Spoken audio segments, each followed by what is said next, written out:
Halo pemirsa, Prime Time kembali hadir menemani Anda. Saya Poppy Zaidra. Kami sudah menyiapkan sejumlah informasi, di antaranya Gubernur DKI Jakarta Anies Baswedan yang telah melakukan sosialisasi kepada pengelola tempat wisata untuk menerapkan protokol kesehatan.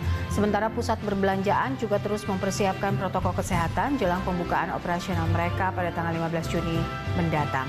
Pemirsa, langsung saja kita mulai Prime Time. Ya, setelah tempat ibadah, Pemprov DKI Jakarta mulai melonggarkan sejumlah kegiatan ekonomi termasuk tempat wisata untuk beroperasi kembali. Namun demikian, Pemprov mewajibkan pengelola tempat wisata ini menerapkan protokol kesehatan. Ya, Pemprov DKI Jakarta memilih melonggarkan beberapa kegiatan ekonomi termasuk di bidang pariwisata di masa PSBB transisi. Lantas seperti apa kondisi terkini lokasi wisata yang sudah buka? Hingga apakah protokol kesehatan ini benar-benar sudah dilakukan? Untuk informasi selengkapnya kita akan bergabung bersama Friendly Sagala dan juga juru kamera Maximilanus Untung dari lapangan Banteng, Jakarta Pusat.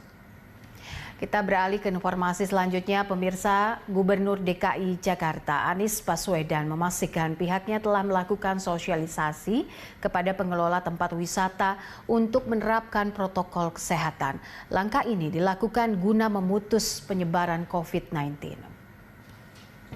Dinas Pariwisata dan Ekonomi Kreatif DKI Jakarta mengeluarkan surat keputusan mengenai protokol kesehatan pencegahan COVID-19 di masa PSBB transisi. Dalam SK itu ditulis 6 protokol umum terkait pengunjung atau wisatawan yang akan memasuki area wisata di DKI. Pemirsa, Candi Prambanan akan dibuka pada tanggal 15 Juni 2020 setelah ditutup hampir 3 bulan akibat pandemi virus corona. Sejumlah protokol kesehatan diharapkan dan juga disiapkan agar keamanan dan kesehatan pengunjung ini dapat terjaga. Ya, setelah lebih dari 3 bulan ditutup Taman Wisata Alam Gunung Tangkuban Perahu akhirnya kembali dibuka untuk umum. Pihak pengelola memastikan menerapkan protokol kesehatan baik terhadap pengunjung ataupun petugas. Ya, pasca dihentikannya PSBB Surabaya, Bandara Internasional Juanda mulai terjadi peningkatan jumlah penumpang. Namun, calon penumpang ini mengeluhkan adanya pengisian form kartu kuning yang menjadi persyaratan wajib sebelum terbang. Ya, Pemkot Surabaya, Jawa Timur meminta kepada para pelaku ekonomi untuk mengikuti rapid test dan swab test.